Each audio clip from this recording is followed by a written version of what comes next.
纪念的意义的时刻。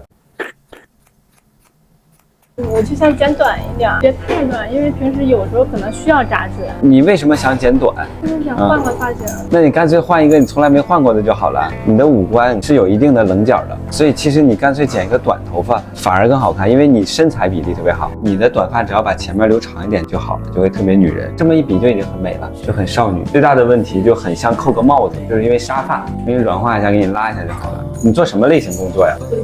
那你不时尚一点，你就毫无说服力啊！你就应该做个极致一点，纪念的意义的时刻。家里干什么呢？跟你一样啊，发型师啊！你老公、你弟弟都是发型师，然后你来找我剪头发，那咋了？我剪不好，他不会过来打我吧？不会剪吧？这就是改命的发型。如果我剪一个头，连别人命运都改变不了。夜凉漸晚心似水。